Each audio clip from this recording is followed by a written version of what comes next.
In the watch community, where time isn't just a fleeting moment, but an art form, the debate over wristwatch supremacy has become nothing short of a legendary showdown. On one side of the ring, we have the suave and sophisticated Longines HydroConquest, flaunting its timeless elegance. On the other side, the Tudor Black Bay 58 steps into the ring, exuding a rugged charm that's hard to ignore. It's the ultimate clash of titans, a wrist-to-wrist combat that has watch enthusiasts around the globe on the edge of their seats. In a world where the wristwatch is more than just a timekeeping device, it's a statement, a reflection of one's style and personality. The Longines HydroConquest and Tudor Black Bay 58 are not just watches, they are contenders for the title of your wrist's best companion. As we reveal the mysteries of these timepieces, we'll explore the intricacies of design, delve into the depths of functionality, and perhaps even stumble upon a few unexpected surprises. So buckle up, fellow watch enthusiasts, as we navigate through the ticking background to answer the old age question. Which timepiece emerges victorious in the epic duel of the Longines HydroConquest versus Tudor Black Bay 58? It's time to find out. Welcome to another episode of The Steady Ticker. Do you have a soft spot for watches? Subscribe now to The Steady Ticker and click the notification bell to keep posted on the latest news on different luxury watch brands and its industry. We create contents on trivias, intricacies, history, and anything under the weather about luxury watch brands and their models. For this episode, we're talking about the ultimate clash of wristwatch titans, the Longines HydroConquest versus the Tudor Black Bay 58. It's a face-off that's been heating up discussions across the horology community. So grab your popcorn and join us as we unravel the epic showdown to answer the burning question, who emerges as the undisputed champion? Let's start this face-off with the watch's sizing. Longines throws open the doors with a range of sizes, 43mm, 41mm and 39mm. It's like having a menu with options for every wrist out there. On the flip side, the Tudor Black Bay 58 keeps it straightforward and snug at 39mm, hitting that sweet spot between style and comfort. But hold on, we're not just talking numbers here. Longines offers a whole spectrum of choices, a variety that lets you pick a size that syncs with your personal style. Tudor, on the other hand, goes for that perfect, cozy fit. It's the old age debate of variety versus finding that one size that fits just right. Now onto thickness. Both these watches share the same slim and sleek 11.9mm profile, but here's the kicker. Longines adds a bit of heft, especially with those clunkier bracelet links. It's like comparing a nimble featherweight boxer to a middleweight, both agile, but one packs that extra punch. So when it comes to size and weight, it's a showdown. Longines offers a buffet of choices, versus Tudor's just right approach, each bringing its own flavour to the wrist game. Which side are you on? Are you leaning towards the abundance of choices or the cozy embrace of that perfect 39mm fit? Let me know in the comments below. But of course, we can't forget that water resistance, an essential factor for the adventurers out there. Longines takes the lead with an impressive 300 meters, while Tudor holds its ground with a respectable 200 meters. It's like choosing between diving into the deep end or sticking to the shallows. Which water are you exploring? Drop your thoughts below and let's keep this wrist talk flowing. Now let's shift our gaze down to the wrist candy. The bracelets. Longines and Tudor each bring their A-game here. Longines rocks a polished link down the middle, flanked by two brushed links on either side. It's got this elegant, sophisticated vibe, you know? On the flip side, Tudor goes all in on the brushed look, except for those rivets on the side, adding a touch of character. Now, let's talk about the finishing of these watches. It's like the old age debate of polished versus brushed. Longines, with its polished center link, catches the light like a disco ball. Flashy, eye-catching, and maybe a bit prone to scratches. Tudor, with its all-brushed affair, is more low-key, rugged and sporty.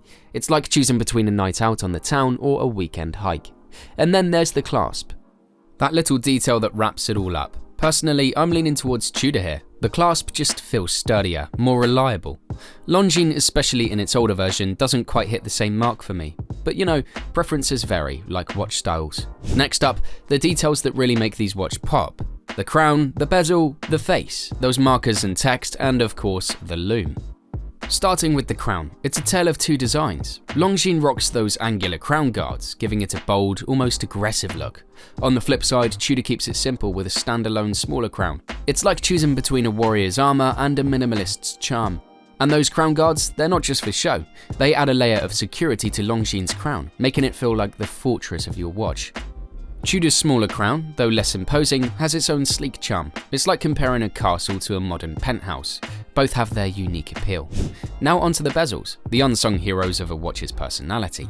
Longines brings aggression with sharp teeth in a ceramic bezel. It's not just for show, it's functional, especially when you've got diving gloves on.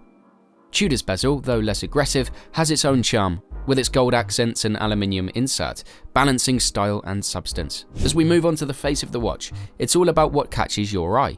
Longines offers a flat sapphire crystal, sleek and modern, while Tudor goes for the vintage charm with a domed sapphire crystal. It's like choosing between a modern skyscraper and a classic cathedral. Hands, hour markers, the absence of a date window on Tudor, and let's not forget the lume. These are the small details that add character. Longines goes for a polished silver look, while Tudor brings in gold accents. Now, when it comes to lume, both these watches boast some impressive glow-in-the-dark action. It's like having your own personal constellation on your wrist. Now let's dig into the heartbeats of these timepieces, the movement. It's like getting to know the engines under the hood, right? Longines rocks the caliber L888, the trusty workhorse known for its 72-hour power reserve and frequency of 25,200 vibrations per hour. It's like having a reliable engine that just keeps ticking away. And hey, we're not just talking specs, we're talking real-world performance. On the Tudor side, it's the MT5402. A certified chronometer with a self-winding mechanical movement. It boasts a bidirectional rotor system and an impressive power reserve of around 70 hours.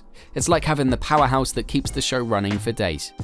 Now, movements aren't just about numbers, they're about the soul of the watch. Longines brings that Swiss precision, and Tudor follows suit with its own mechanical prowess.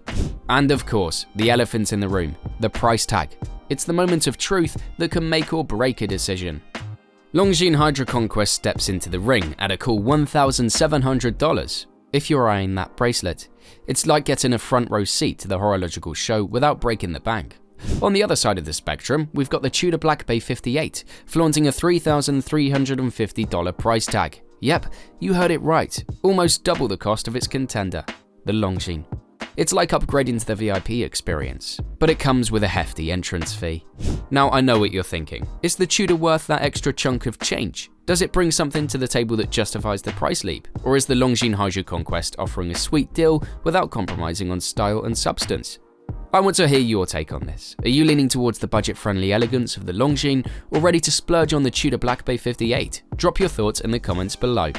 Well, we've talked about the size, weight, design elements, movements, and even delved into the depths of your pockets. Now it's time for the verdict on this horological showdown. On the left corner, we have the versatile and budget-friendly Longines HydroConquest, offering a diverse array of sizes, elegant design, and a movement that keeps ticking. It's a solid contender that won't break the bank at $1,700. And in the right corner, the Tudor Black Bay 58, a heavyweight with a price tag of $3,350. It brings that luxurious feel, impeccable craftsmanship, and a price that reflects its premium status. So who's the winner? Well, it really boils down to your personal taste, style, and of course your budget. Longines delivers the goods without burning a hole in your wallet, while Tudor elevates the experience with a higher price tag and a touch of luxury.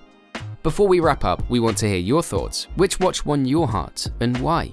Drop your comments, let's keep this conversation alive. Want to hear more about watches? Hit the subscribe button below to support this steady ticker channel, and click the notification bell to instantly know about our new videos on luxury watches. See you in the next one.